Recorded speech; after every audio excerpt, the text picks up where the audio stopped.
Assalamualaikum warahmatullahi wabarakatuh.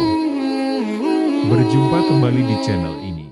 10 jenis orang yang syalatnya tidak akan diterima. Pemirsa remaja Islam, sholat menjadi kewajiban setiap umat Islam. Setiap harinya seorang muslim diperintah untuk melaksanakan ibadah sholat sebanyak 5 kali. Ibadah sholat diwajibkan bagi muslim yang sudah dewasa dan baligh. Setiap muslim diwajibkan sholat di dalam kondisi apapun, baik itu bekerja, sedang dalam perjalanan, bahkan sakit pun tetap wajib melaksanakan sholat. Meskipun sholat adalah kewajiban, tetapi ada beberapa orang yang tidak diterima sholatnya oleh Allah Subhanahu wa Ta'ala. Ada beberapa penyebab seseorang tidak diterima sholatnya. Syekh Nawawi Al-Bantani menjelaskan ada 10 orang yang tidak diterima sholatnya oleh Allah Subhanahu wa Ta'ala. Hal ini berdasarkan hadits Nabi yang diriwayatkan oleh Ibnu Hajar As-Asqalani. Berikut adalah petikan haditsnya. 10 nafarin lan yaqbala Allah Ta'ala silatihim. Yang artinya, 10 orang yang syalatnya tidak diterima Allah Subhanahu wa Ta'ala. Dalam hadits tersebut kemudian Rasulullah Shallallahu Alaihi Wasallam menyebut satu persatu jenis orang yang syalatnya tidak diterima Allah Subhanahu wa Ta'ala.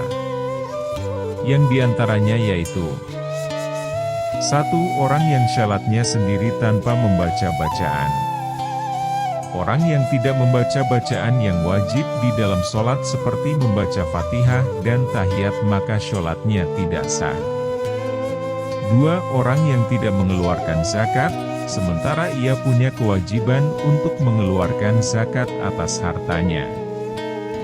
3. Seseorang yang mengimami jamaah tapi ia tidak disukai oleh jamaahnya. Keterangan ini juga berdasarkan kepada hadits Nabi yaitu 3 orang yang amal sholat mereka tidak akan melewati telinga mereka, yaitu budak yang minggat sampai kembali kepada majikannya, seorang istri yang bermalam dalam keadaan suami murka, dan seseorang yang mengimami suatu jamaah. Sementara mereka tidak menyukainya. 4. Budak baik laki-laki maupun perempuan yang melarikan diri dari majikannya. 5. Syalatnya peminum khamr.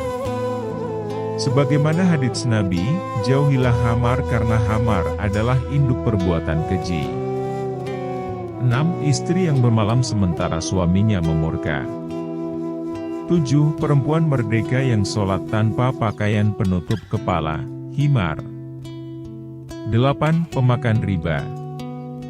Menurut para ulama, sifat orang pemakan riba sama dengan sekelompok Yahudi yang melanggar larangan Allah tentang perburuan dan penangkapan ikan pada hari Sabtu. Kedua kelompok ini sama-sama berbuat hilah atau tipu daya, yaitu sejenis memanipulasi atau merekayasa hukum. 9. Pemerintah yang zalim. Syekh Nawawi Banten mengutip hadits riwayat Abu Dzarra di mana Rasulullah Shallallahu Alaihi Wasallam bersabda, pemerintah kelak di hari kiamat dihadirkan.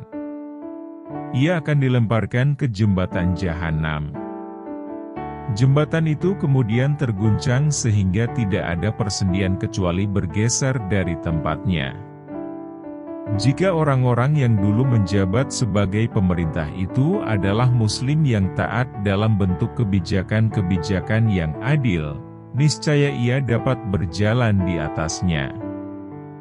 Tetapi jika ia mendurhakai Allah dengan kebijakan-kebijakan yang zalim, niscaya jembatan itu terkoyak hancur yang menyebabkannya jatuh ke jurang Jahanam. 10 orang yang syalatnya tidak mencegah dirinya dari perbuatan keji dan mungkar. Hal tersebut hanya membuatnya jauh dari Allah Subhanahu wa Ta'ala. Demikianlah tadi penjelasan tentang orang-orang yang sholatnya tidak akan diterima Allah Subhanahu wa Ta'ala. Semoga kita dijauhkan dari itu semua, dan kita selalu dirahmatinya. Amin ya robbal alamin.